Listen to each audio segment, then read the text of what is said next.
ใกล้หนาวอีกแล้วพี่น้อง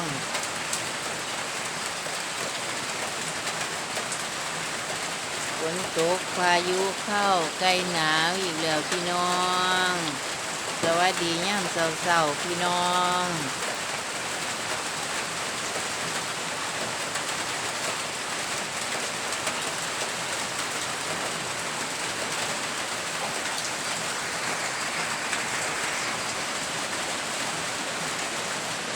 ยายท้องพามามกหน่อใหม่พี่น้อง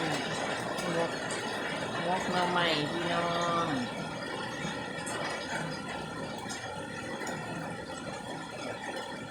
มกหน่อไม้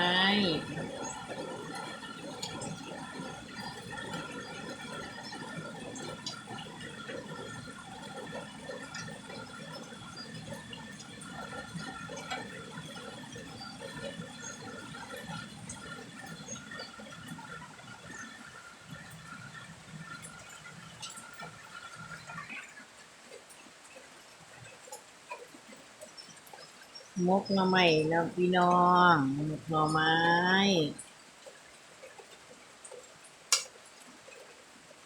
มกหน่อไม้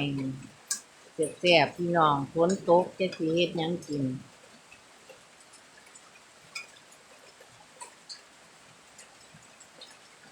มาเด้อพี่น้องกินข้าวกับมกหน่อไม้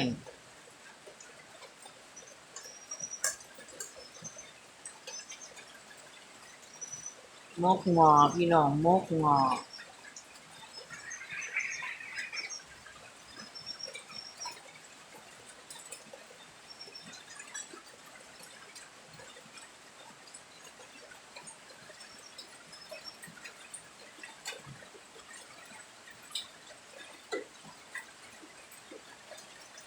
ชมบรรยากาศยามเช้าๆฝนตกลิ้นพี่น้องเอ้ย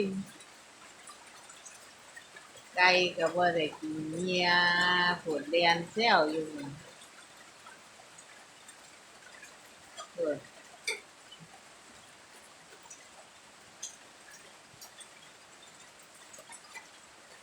ฝนตกลิ้นปล่อยๆไก่ก็บ่ได้กินเหี่ยตุ่มลูกตุ่มเต้าอยู่นี่พี่น้องลูกน้อยๆ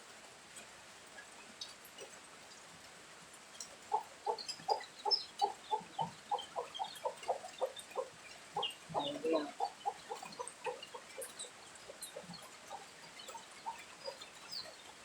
จืมแชะพี่น้องเอ้ย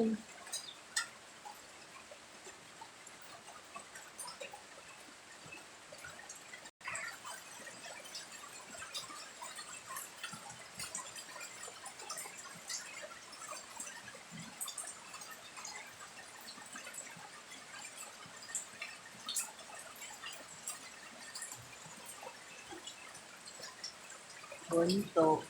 ปล่อยปล่อยห้ามต้นมะม่วง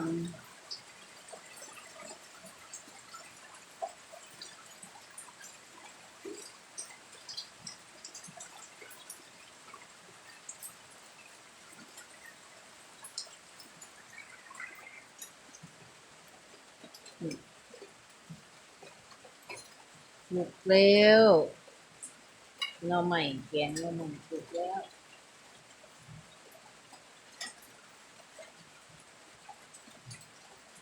อืมแซ่บแซ่บพี่น้องสุกแล้วก็ปิดฝาเขาปรุงเครื่องไปเรียบร้อยแล้วแหละพี่น้องนี่ไม่เหลือเขาก็เอามาหมกมันจะเขานัวมันจะนัวไปชิมกันเลยเสร็จแล้วหมกหน่อไม้พี่น้อง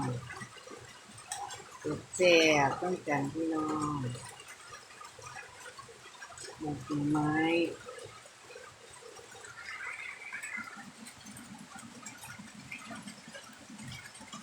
หมกหน่อไม้